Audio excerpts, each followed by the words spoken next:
तो बुलेटिन की शुरुआत सीएम योगी आदित्यनाथ के एक्शन अवतार के साथ। प्रदेश का योगी आदित्यनाथ सरकार ने आज 9 प्रस्ताव पर मुहर लगा दी है। करीबन 18 महीने के बाद लोक भवन में संपन्न कैबिनेट बैठक की अध्यक्षता सीएम योगी आदित्यनाथ ने खुद करी। बैठक में सभी कैबिनेट मंत्रियों के साथ राज्य मंत्री भी शामिल हुए हैं। लोक भवन में 18 महीने के बाद हुई कैबिनेट बैठक में 8 प्रस्तावों पर मुहर लगा दी गई। मुख्यमंत्री योगी आदित्यनाथ ने इस दौरान मंत्रिमंडल के साथ ही सरकार के कामकाज और भविष्य की रणनीतियों पर भी मंथन किया है, जिसमें सीएम योगी ने कहा कि इस बार बीजेपी पंचायत अध्यक्ष के चुनाव में 65 से ज्यादा सीटें जीतेगी। मुख्यमंत्री ने कैबिनेट बैठक में नीतिगत निर्णयों के बाद केंद्रीय नेतृत्व में सुझाव और निर्देशों को सरकार के स्तर पर अमल के लिए जरूरी दिशा निर्देश दिए हैं। उत्तर प्रदेश में कोरोना संक्रमण की रोकथाम के लिहाज से आज से विशेष टीकाकरण अभियान की शुरुआत की गई। इस अभियान के तहत आज से रिक्शा, टेम्पो और रेडी पटरी दुकानदारों के साथ फल सब्जी बेचने वालों का टीकाकरण किया जा रहा है। इस दौरान सीएम योगी ने वैक्सीनेशन सेंटर का जायजा लिया। सीएम योगी ने लोगों को संबोधित करते हुए कहा कि अब प्रदेश में कोरोना की चेन टूट गई है। यूपी में वैक्सीनेशन वृहद स्तर पर चलाया जा रहा है। कोरोना की थर्ड वेव की आशंका जताई जा रही है, जिसको ध्यान में रखते हुए बच्चों के लिए पीआईसीयू यानी कि पीकू बनाए जा रहे हैं। 21 जून से प्रत्येक नागरिक को यानी 18 वर्ष से अधिक आयु के प्रत्येक नागरिक को फ्री में वैक्सीन भारत सरकार उपलब्ध कराएगी। उत्तर प्रदेश को सर्वाधिक इसका लाभ होगा, क्योंकि उत्तर प्रदेश के अंदर हमें 16 करोड़ लोगों को, 18 वर्ष से ऊपर के लोगों को वैक्सीन से आच्छादित करना है। जब 18 वर्ष से छोटी आयु के बच्चों के लिए, युवाओं के लिए भी जब वैक्सीन आएगा तो उन्हें भी हम उसी व्यवस्था के साथ जोड़ेंगे। लेकिन फिलहाल 18 से अधिक आयु की उम्र के लोगों के लिए जो वैक्सीनेशन का कार्यक्रम चल रहा है, ये सफलतापूर्वक आगे बढ़ सकें, इस पर हमारा फोकस है। इसी को लेकर के हम आगे बढ़ रहे हैं। उत्तर प्रदेश में अगले साल होने वाले विधानसभा चुनावों के मद्देनजर राजनीति यानी कि सियासत चरम पर है। अयोध्या से आरोपों की आंधी चली है और आरोप लगे हैं श्री राम जन्मभूमि तीर्थ क्षेत्र ट्रस्ट पर। आरोप लगे हैं कि 2 करोड़ में बैनामा कराई गई जमीन को 10 मिनट के बाद ट्रस्ट ने 18.5 करोड़ रुपए में खरीदा है। कितनी तेज है इस आरोप की आंधी, इस खास रिपोर्ट में देखिए। राम जन्मभूमि ट्रस्ट के नाम पर घोटाला और भ्रष्टाचार करने का काम किया। ये अयोध्या राम की धरती, मर्यादा पुरुषोत्तम भगवान श्री राम की धरती। जिनके हाथ राम भक्तों के खून से रंगे हैं, वो सलाह न दें। जुबान पर राम और जहन में जाति, उत्तर प्रदेश की राजनीति के यही उसूल है और चुनावी जीत की गारंटी भी।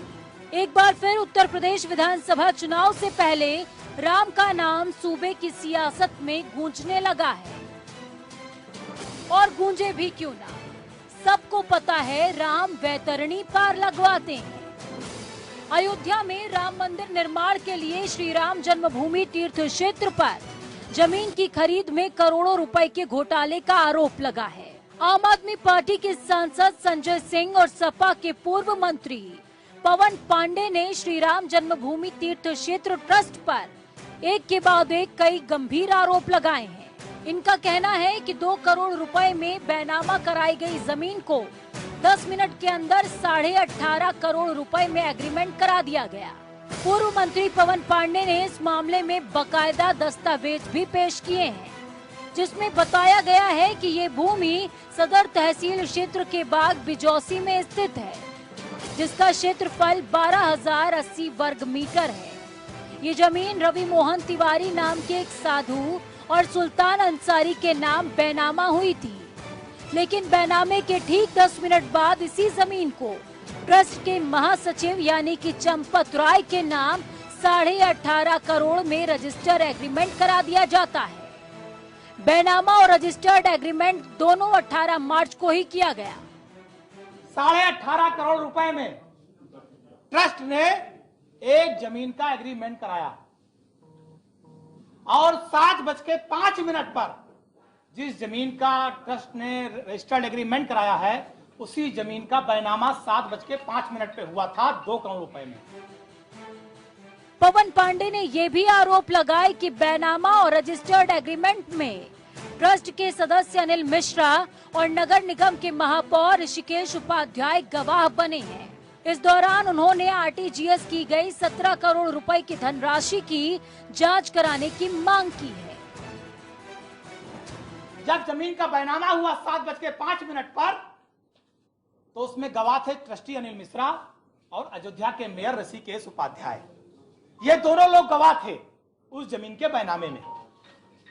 जब जमीन का बैनामा करने वाले ने रजिस्टर्ड एग्रीमेंट ट्रस्ट को किया तो 18.5 करोड़ में तय हुआ और 17 करोड़ रुपया आरटीजीएस किया गया।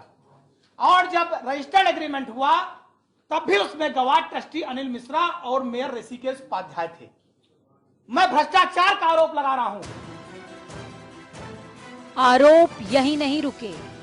आप सांसद संजय सिंह ने जन्मभूमि तीर्थ क्षेत्र ट्रस्ट पर आरोप लगाए।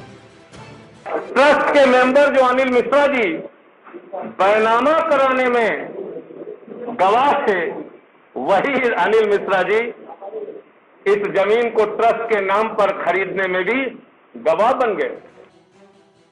वहीं इस पूरे मामले में ट्रस्ट के महासचिव चंपत राय ने आरोपों को गलत बताया। उन्होंने एक आधिकारिक पत्र साझा करते हुए सोशल मीडिया पोस्ट पर लिखा कि राजनीतिक विद्वेष से प्रेरित लोग जमीन खरीद के संबंध में समाज को गुमराह करने के लिए भ्रामक प्रचार कर रहे हैं। साथ ही उन्होंने कहा कि उन्हें इन लगाए गए आरोपों की बिल्कुल भी कोई चिंता नहीं है। हमको आरोप लगते ही रहते हैं। मैं 100 साल से आरोप ही देख रहे हैं हम लोग। हम पर महात्मा गांधी की हत्या के आरोप लगे, आरोप से हम चिंता नहीं करते। आप भी चिंता मत करिए, आप खूब लगाइए। You are yes I accept, I ready, you also, you do it. आप अपना काम करिए, हम अपना काम करेंगे। ट्रस्ट के कुछ में कहना है इस बारे में? नहीं कहना, अभी स्टडी करेंगे। विपक्ष ने घेरा है तो सत्ता पक्ष का बोलना भी लाजमी है। यूपी के डिप्टी सीएम केशव प्रसाद मौर्य ने कहा, जिनके हाथ खुद राम भक्तों के खून से रंगे हैं वो उन्हें सलाह ना दें। क्योंकि जिनके हाथ राम भक्तों के खून से रंगे हैं वो सलाह ना दें। अगर कोई किसी ने भी गड़बड़ किया होगा, ट्रस्ट उसकी जांच करेगा और जो दोषी होंगे उनके खिलाफ कार्रवाई होगी। और रामलला का भव्य मंदिर निर्माण का काम चल रहा है, भव्य मंदिर का निर्माण का कार्य होगा। और सलाहकार न बने, जो साधु संत वहाँ पे मंदिर निर्माण जो ट्रस्ट है उसके साथ जुड़े हुए हैं और सबको विश्वास है कि कहीं अगर कोई गड़बड़ है उसकी जांच होगी। जो सर, ट्रस्ट के लोगों पर ही आरोप लगा है। जो ट्रस्ट के लोग आरोप लगाना अलग है, जांच करना अलग है, लेकिन पहले जांच होने दीजिए। आरोप लगा है तो जो दोषी होंगे उनके खिलाफ कार्रवाई। आरोप और प्रत्यारोप के बीच कुछ बचता है तो सिर्फ जांच की बात। कोई जांच की मांग कर रहा है तो कोई जांच का आश्वासन दे रहा है। ऐसे में अब देखना ये है कि इस जांच में श्री राम के नाम पर इस बार कौन अपनी नैया पार लगा पाएगा। जनता टीवी के लिए अयोध्या से बीएस लाठी और डेस्क से विशाल त्रिपाठी की रिपोर्ट। तो अयोध्या में उठी आंधी का असर राजधानी में है या यूं कहें कि पूरे सूबे में या यूं कहें कि पूरे देश में है। राम मंदिर ट्रस्ट की जमीन में हुए घोटाले को लेकर मुख्यमंत्री आवास पर भी घेराव हुआ। ये घेराव किसने किया? कांग्रेस महिला विंग के नेताओं ने जमकर प्रदर्शन किया। प्रदर्शन के दौरान कांग्रेस कार्यकर्ताओं और पुलिस के बीच झड़प भी पेश आई, जिस पर कांग्रेस प्रदेश अध्यक्ष अजय कुमार लल्लू ने पीसी की और इस दौरान उन्होंने क्या कुछ कहा, सुनिए। ये जो ट्रस्ट बना, इस ट्रस्ट के अध्यक्ष निपेंद्र मिश्रा जी बने और सभी जानते हैं कि वो प्रधानमंत्री जी के सचिव के रूप में काम करते हैं। प्रधानमंत्री जी बताइए, देश जानना चाहता है। मुख्यमंत्री जी बताइए कि चंदे के पैसे का इतना बड़ा जो गबन किया गया है, घोटाला किया गया है, मंदिर निर्माण के लिए चंदा लिया गया था या अपनी संपत्ति को बढ़ाने का, अपने आप को बढ़ाने के लिए चंदा लिया गया था? तो इस खबर पर ज्यादा जानकारी के लिए बीएस लाठी हमारे संवाददाता अयोध्या से लाइव जुड़ चुके हैं हमारे साथ में। बीएस लाठी, क्या कुछ अपडेट है आपके पास ग्राउंड जीरो से? ये भी कहा जा रहा है कि आज अंतिम बैठक थी अयोध्या के अंदर, नृपेंद्र मिश्रा पहुंचे हुए हैं और इस बैठक में क्या कुछ डिसाइड हुआ? क्या नृपेंद्र मिश्रा कुछ बोलते हुए नजर आए? मेयर से आपकी बातचीत हुई है क्या? अब ये बैठक का दौर चल रहा है, अभी बैठक का जो दौर है वो खत्म नहीं हुआ। ये मैं अपने कैमरे के माध्यम से दिखाऊंगा। ये अयोध्या का सर्किट हाउस, तो यहाँ पे देखिए मीडिया का भी पूरा जमावड़ा लगा हुआ है और मीडिया भी जानना चाहती है नृपेंद्र मिश्रा से, और जो राम जन्मभूमि तीर्थ क्षेत्र के वो सदस्य हैं चंपत राय, उनसे भी जानना चाहती है, क्योंकि बैठक का जो दौर है, अभी बैठक का दौर खत्म नहीं हुआ है और बैठक अभी उम्मीद ये है कि अभी और लंबी चलेगी, क्योंकि विपक्ष के जो आंदोलन है ये पूरे सूबे में, मुख्यमंत्री सीएम आवास की अगर बात की जाए वहां भी घेरा हुआ। अयोध्या में तमाम जो नेता है समाजवादी पार्टी के, उनका भी आरोप है कि हमारी जो तेजनाथ पवन पांडे पीसी किए थे, उन्होंने भी मांग किया कि हमारी सुरक्षा व्यवस्था बढ़ाई जाए। अगर बात की जाए ऋषिकेश उपाध्याय की, मेयर की बात की जाए, तो उनसे संपर्क साधने की अगर बात की जाए तो उन्होंने आश्वासन दिया है कि हम 5 बजे अपनी बात रखेंगे मीडिया के सामने पर। और रही बात पूजा जी जो बैठक के सामने की अगर बात की जाए, तो बैठक का भी जो दौर चल रहा है, अभी कोई निष्कर्ष निकल के नहीं आया है। दोपहर में जो बैठक चल रही थी, ये भी कहा जा रहा है बीएस लाठी, ये भी कहा जा रहा है कि देर रात देर शाम कल जिस दौरान पवन पांडे ने आरोप लगाए, आरोपों की झड़ी लगी, संजय सिंह ने राजधानी में प्रेस कॉन्फ्रेंस करी, पवन पांडे ने अयोध्या में करी, उसके बाद अवनीश अवस्थी भी फैजाबाद पहुंचे थे। इस बात में कितनी सच्चाई समझी जाए? क्या लॉ एंड ऑर्डर के मद्देनजर पहुंचे या किसी एक विशेष व्यवस्था के से जोड़ करके इसको देखा जाए? देखिए पूजा जी, ये बड़ी बात है क्योंकि अवनीश अवस्थी जी कल आए थे और ये जरूर है कि अयोध्या में आए, और अयोध्या में जो संत हैं, संतों से अगर संतों की बात की जाए तो चाहे वो राजू दास की बात की जाए जो रामलला के लिए 18 दिन से अमर अनशन कर रहे परमहंस दास जी की अगर बात की जाए, उन लोगों का भी मांग है कि अगर ये मामला सही है तो उन लोगों के ऊपर उचित कार्रवाई की जाए। अगर ये मामला झूठा है तो जो लोग इन्होंने बकायदा प्रेस कॉन्फ्रेंस किया है उनके ऊपर मुकदमा लिखाया जाए और उनके ऊपर संत समाज 50 लाख की मानहानि का दावा भी करेगा। ठीक है, बहुत बहुत शुक्रिया बीएस लाठी हमारे साथ जुड़ने के लिए, अहम जानकारी ग्राउंड जीरो से साझा करने के लिए। तो इस समय आपकी टीवी स्क्रीन पर 2 चीजें चल रही हैं और ये दोनों ही चीजें बेहद अहम। मंदिर ट्रस्ट पर कौन से 4 आरोप लगे हैं जिनसे बरी होना मंदिर ट्रस्ट के लिए बेहद जरूरी, और दूसरा आप डॉक्यूमेंट देख पा रहे हैं, इन्हीं डॉक्यूमेंट्स का जिक्र है जिनमें 2 गवाहों का जिक्र किया गया है। एक गवाह ऋषिकेश उपाध्याय मेयर हैं उस क्षेत्र के, दूसरे अनिल मिश्रा का नाम सामने आ रहा है, जो जिस दौरान चंपत राय के नाम पर प्रॉपर्टी ट्रांसफर की जाती है तो उनको उस पर भी उनके हस्ताक्षर हैं, सिग्नेचर हैं, नाम उनका अंकित है। तो वहीं दूसरी तरफ जब पहला ओनर जिसके नाम पे ये जमीन रहती है तब भी उस डॉक्यूमेंट पर भी इन दोनों के ही हस्ताक्षर मौजूद है, नाम अंकित है। खबरों में आगे बढ़ते हैं और जिक्र होगा उत्तराखंड का। उत्तराखंड में नेता प्रतिपक्ष डॉक्टर इंदिरा हृदयेश की अंतिम यात्रा निकाली गई। दिवंगत नेता इंदिरा हृदयेश का पार्थिव शरीर राजभवन के लिए लाया गया और स्वराज आश्रम से रानीबाग स्थित चित्रशाला घाट से अंतिम यात्रा रवाना हुई थी। दिवंगत नेता इंदिरा हृदयेश की अंतिम यात्रा में हजारों लोग शामिल हुए और सैकड़ों गाड़ियों का काफिला भी निकला। वरिष्ठ नेत्री के निधन पर पीएम मोदी और सोनिया गांधी सहित देश भर के बड़े नेताओं ने शोक व्यक्त किया है। वो 80 वर्षीय थी। वहीं उत्तर प्रदेश में पंचायत चुनाव के बाद रिक्त पदों के लिए दोबारा मतदान हुआ, यानी कि रिवोटिंग हुई है, उपचुनाव हुआ है, जिसकी मतगणना आज हुई है। कुछ जगहों पर मतगणना हो चुकी है, वहीं कुछ जगहों पर मतगणना लगातार जारी। मतगणना स्थलों पर सुरक्षा को लेकर पर्याप्त पुलिस बल तैनात। सभी प्रत्याशियों के भाग्य का आज फैसला हो जाएगा। 4 तस्वीरें आपको काउंटिंग की दिखा रहे हैं, मुजफ्फरनगर, कानपुर देहात, गोंडा और बाराबंकी, जहां पर आप काउंटिंग स्टेशन की तस्वीरें देख पा रहे हैं। तो गांव की सरकार किसकी सरताज? मुजफ्फरनगर, कानपुर देहात, गोंडा, बाराबंकी, तस्वीरें आपको 4 जगहों की दिखा रहे हैं, लेकिन तासीर पूरे सूबे की समझिए। मतगणना चल रही है। 73 जिलों में वोटिंग हुई थी, रिवोटिंग करवाई गई थी। 2 जिले ललितपुर और एक और क्षेत्र को छोड़ दिया जाए तो बाकी बचे 73 जिलों में उपचुनाव हुए थे। यूपी के रायबरेली में इंसानियत को शर्मसार कर देने वाला मामला सामने आया। एक मासूम के साथ रेप की घटना को अंजाम दिया गया। 3 साल की मासूम बच्ची अपने घर के बाहर खेल रही थी, तभी गांव का ही रहने वाला एक युवक बच्ची को बहला फुसला कर अपने साथ सुनसान जगह पर ले गया, जिसके साथ दुष्कर्म जैसी घिनौनी वारदात को अंजाम दिया। बच्ची खून से लथपथ घायल अवस्था में छोड़कर वहां से वो फरार हो गया। जब बच्ची आसपास खेलती नजर नहीं आई तो परिजन बेचैन हो गए और बिना देरी के पुलिस को इत्तला की गई। पुलिस ने मासूम को तलाश किया। सीएचसी ऊंचाहार में फिलहाल वो मासूम भर्ती है। तो वहीं क्षेत्राधिकारी ने जानकारी देते हुए बताया कि मामले को संज्ञान में लेते हुए उचित कार्रवाई की जा रही है। 3.5 साल की है, उसके साथ पड़ोस का लड़का गलत काम किया है। अच्छा, क्या नाम है लड़के का? लड़के का नाम हर्ष है। अच्छा, पड़ोस का ही है। क्या उम्र होगी लड़के 15 साल। क्या दुष्कर्म किया या छेड़छाड़? जी दुष्कर्म किया। तो बच्ची की हालत कैसी होगी? बच्ची की हालत नाजुक है। कहाँ लेके आए अभी?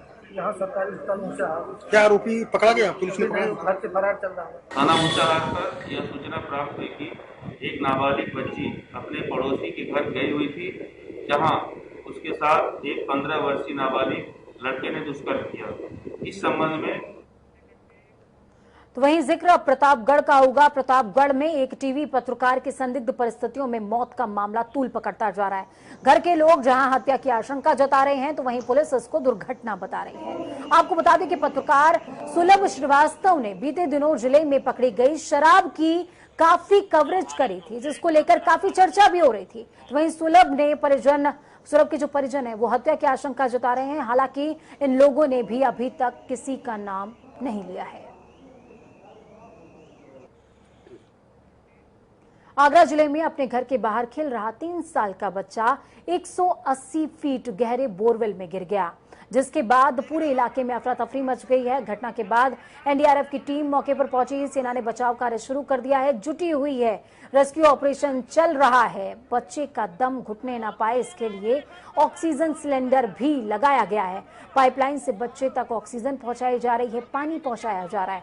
जानकारी पर थाना निबोहरा फतेहाबाद चौकी पुलिस मौके पर पहुंची। साथ ही क्षेत्रीय विधायक ने भी डेरा जमाया हुआ है। आपको बता दें कि आगरा में ये कोई पहला मामला नहीं है। इससे पहले थाना सैया के तेहरा में मासूम बच्ची साधना बोरवेल में गिर गई थी। तो वहीं शमशाबाद के लहरा का पुरा में सोनू नाम का मासूम बोरवेल में गिर गया था। साधना को तो बचा लिया गया, लेकिन कई ऐसे प्रयास हैं जो कई बार जो है वो परवान नहीं चढ़ पाते और मासूम बच्चों की जान चली जाती है। आज सुबह 7:30 बजे यहाँ पर एक छोटे लाल है, उनका पुत्र शिवाय, वो बोरवेल में गिर गया है। इसकी सूचना मिलते ही हम लोगों ने तत्काल पुलिस और मेडिकल टीम भेज दिया है। ऑक्सीजन इनको पहुंचाया जा रहा है। साथ साथ हम लोगों ने सेना को और एनडीआरएफ को भी सूचित कर दिया है। इस खबर पर ज्यादा जानकारी के लिए आगरा से संवाददाता प्रदीप हमारे साथ में जुड़ चुके हैं। प्रदीप, क्या कुछ अपडेट है? बच्चे की स्थिति कैसी बनी हुई है, सबसे पहले ये बता दीजिए। पूजा, देखिए आप हमारे सामने पीछे रेस्क्यू ऑपरेशन चल रहा है सेना का। लगातार सेना सुबह से बच्चे को, शिवा को बचाने के लिए लगी हुई है। बता दें कि सुबह 7:40 बच्चा यही इस खलियान में खेल रहा था। वहीं पर बगल में बोरवेल था। अचानक बच्चा गिर जाता है और सबसे बड़ी बात इसके अंदर लापरवाही यह है कि शासन के निर्देश हैं कि सूबे के अंदर जितने भी बोरवेल हैं उनको बंद किया जाएगा। बावजूद इसके पूरे सूबे के अंदर इस तरीके के बोरवेल देखे जा सकते हैं और ऐसी घटनाएं हो जाती हैं। बचाव की बात करें तो एनडीआरएफ की टीम और सेना 50 ब्रिगेड है जो कि लगातार लगी हुई है। सेना के अधिकारी लगे हुए हैं, आगरा प्रशासन लगा हुआ है। सीएम ने बोला है कि हर हालत में इस बच्चे को बचाया जाएगा। आप देख रही हैं, आप दिखाना चाहेंगे कि किस तरीके से यहाँ सेना लगी हुई है और लगातार प्रयास है कि शिवा को किसी भी तरीके से बचाया जाए।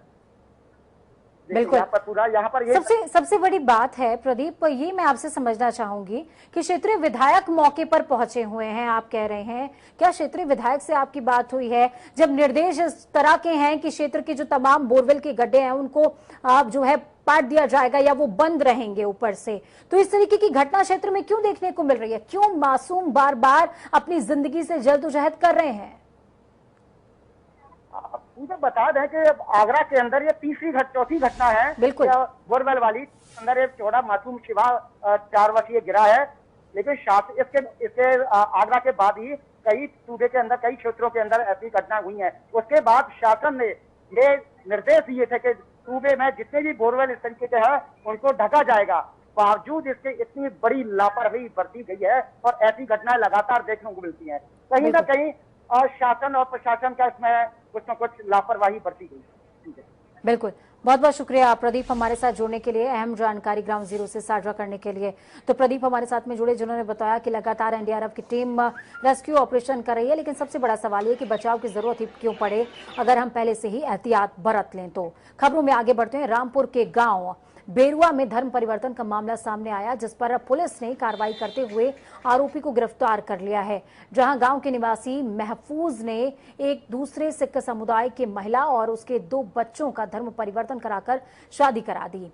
दरअसल एक व्यक्ति की मौत के बाद उसके दोस्त ने उसकी पत्नी को और 2 बच्चों का सहारा देने की नीयत से अपने घर में रखा था और उसके बाद उन तीनों का धर्म परिवर्तन करा करके महिला से शादी तक कर ली। मामला 2 समुदायों का है और पुलिस तुरंत हरकत में आ गई है। चौकी इंचार्ज सैफनी प्रवीण कटियार की तहरीर पर 5 लोगों के खिलाफ मामला दर्ज हुआ है। वक्त यहाँ पर छोटे से ब्रेक का, ब्रेक के उस पार खबरों का सफर लगातार जारी रहेगा। बने रहिए जनता टीवी के साथ, क्योंकि हमें आपकी ताकत। नमस्कार।